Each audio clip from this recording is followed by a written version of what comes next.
예산안 제출 이후에 국회나 또 우리 국민 여러분의 합리적인 대안에 대해서는 열린 자세로 검토해 주기 바랍니다.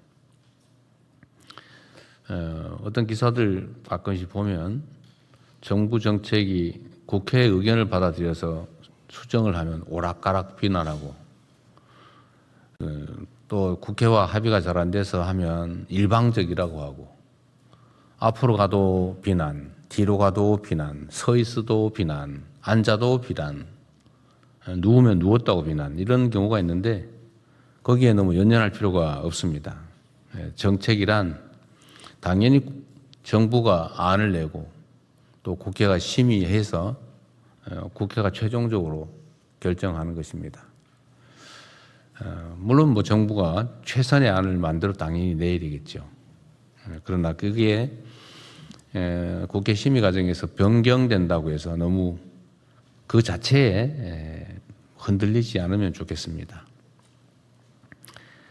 내년 예산이 모두의 성장을 위한 마중물이 될 수 있도록 모두가 함께 힘을 모아주시기를 당부드립니다. 현재 세계 각국은 미래 산업의 주도권 확보를 위해 국가 역량을 총동원한 총성 없는 경쟁을 벌이고 있습니다. 그 과정에서 산업 스파이나 해킹 등을 동원하는 불법 사례들도 끊이지 않습니다. 실제로 최근 한 외국 기업이 국내 기업을 상대로 반도체 기술 탈취를 시도했다는 취지의 법정 지원이 나오기도 했습니다. 국가와 기업이 수십 년에 걸쳐서 엄청난 비용을 들여 어렵게 축적한 기술과 노하우가 외부로 유출되게 되면 순식간에 산업 전체 생태계에 심각한 피해를 입게 됩니다.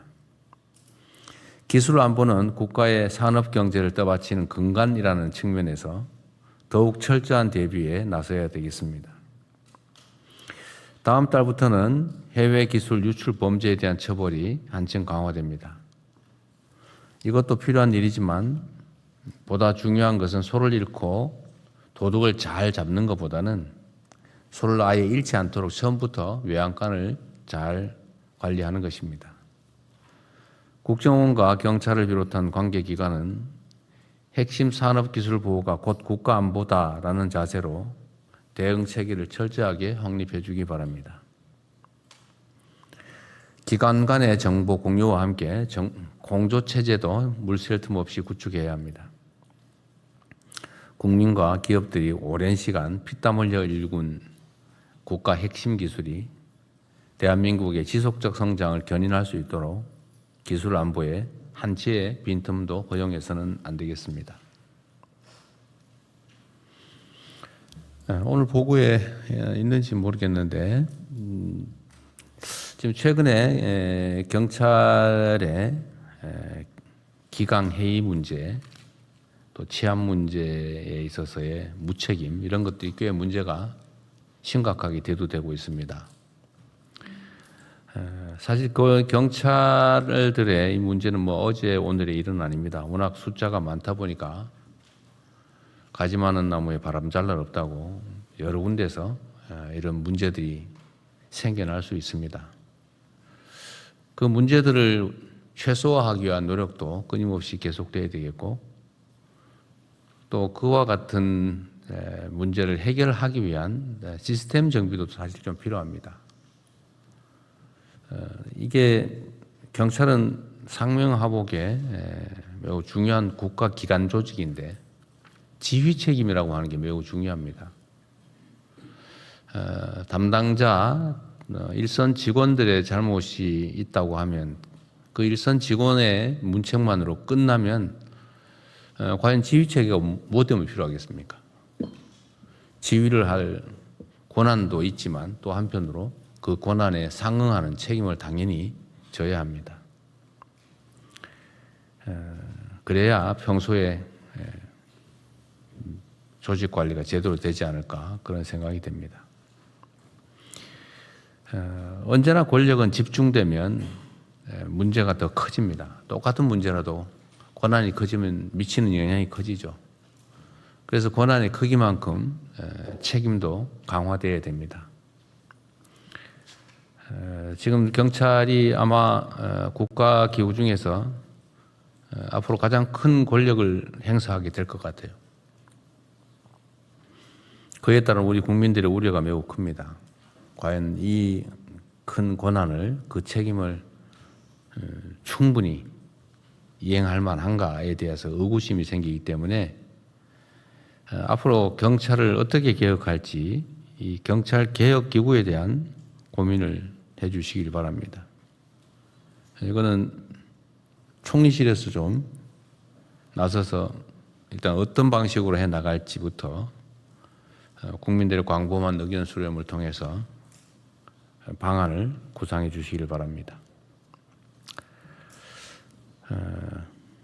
최근에 외국인 연금 얘기가 좀 있었어요. 오늘 제가 미리 보고 좀 해달라고 말씀을 드렸는데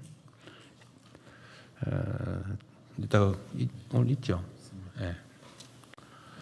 뭐 논의를 할 텐데요. 비공개 논의 사안으로 되어 있네요. 하여튼 중요한 것은 어떤 제도를 설계하면 완벽할 수가 없기 때문에 빈틈이 생깁니다. 이 빈틈을 없애기 위한 노력도 당연히 중요한데 그 빈틈이 발견됐을 때 최대한 신속하게 그 빈틈을 메우는 보완이 필요합니다. 그러려면 그 문제가 생겼는지 안 생겼는지를 자체 점검으로는 다 완벽하게 안 되기 때문에 끊임없이 이게 현장에서 이 집행되는 과정의 문제점들을 살펴야 됩니다. 최근에 이 문제들이 여기저기서 지적이 되던데 어쨌든 좀 신속하게 대안을 마련해 주십사 말씀드렸는데 오늘 안건이 올라왔군요. 어쨌든 이건 이 사안 자체만이 문제가 아니고 다른 모든 국가 정책 사안들에 대해서 어쨌든 문제는 생길 수 있다. 그러나 그 문제가 생겼을 때 얼마나 신속하게 또 완벽하게 그 문제를 시정하느냐, 대안을 만들어내느냐가 진짜 실력이라고 생각됩니다. 다른 정책 분야에도 타산지적 삼아주시면 좋겠습니다. 촉법소년 그 연령 좀 하향 문제도 너무 오래 지연되는 것 같아서 신속하게 결론을 냈으면 좋겠습니다. 뭐 결론은 범위는 정해져 있죠. 한두 살 정도 범위 내에서 중대 반복 범죄에 대해서 낮춘다. 이 점에 대해서 우리 국민들의 의견이 어떠신지도 한번 다시 스크린 해본 다음에 좀 조기에 정리를 하고 입법했으면 좋겠습니다. 그리고 마침 오늘 시도지사 협의회장이 선출되셔가지고 오늘 우리 박찬대 인천시장께서 출석을 처음으로 해주셨는데 마침 오늘 국가 균형 성장, 균형 발전 얘기도 하는 판에 잘 오셨습니다. 당선을 축하드리고 아주 짧은 인사 말씀을 듣도록 하겠습니다. 아주 짧은. 네. 예, 존경하는 대통령님 그리고 국무위원 여러분, 네, 대한민국 시도지사 협의회장 박찬대 인천시장입니다. 배석자인 저한테 이렇게 발언 기회 주신 대통령님의 세심한 배려에 감사를 드립니다. 수도권 1급 체제를 탈피해서 전 국토의 균형 발전의 대전환을 이뤄내야 되는 시대적 소명에 직면하고 있습니다. 하지만 이 자리에 오면서 수도권의 일원인 인천광역시장 박찬대와 전국의 시도지사 협의회장인 박찬대 사이에 두 개의 역할을 얼마나 균형 있게 잘 해내야 될지 상당한 부담감이 있습니다. 각 지역이 갖고 있는 고민을 이재명 정부가 국정에 잘 녹여낼 수 있도록 돕는 것이 저한테 주어진 사명이라고 생각됩니다. 실질적으로 도움이 되는 현장의 제언들을 부지런히 전해 올리도록 그렇게 하겠습니다. 이재명 정부의 철학과 국정 방향을 깊이 새기고 돌아가서 정부의 좋은 정책들이 지역 현장 곳곳에 성공적으로 뿌리내릴 수 있도록 그렇게 노력하겠습니다. 언젠가 대통령님 말씀, 지자체장의 정책과 역할에 따라서 한계 상황에 내몰린 시민들의 삶과 목숨이 그대로 달려있다라는 말씀이 떠올려집니다. 예, 열심히 참석해서 좋은 의견도 내고 그리고 현장에도 바로 전달될 수 있도록 함께 하겠습니다. 감사합니다. 네, 아주 짧진 않았는데 하여튼 의미 있는 말씀 감사드리고요.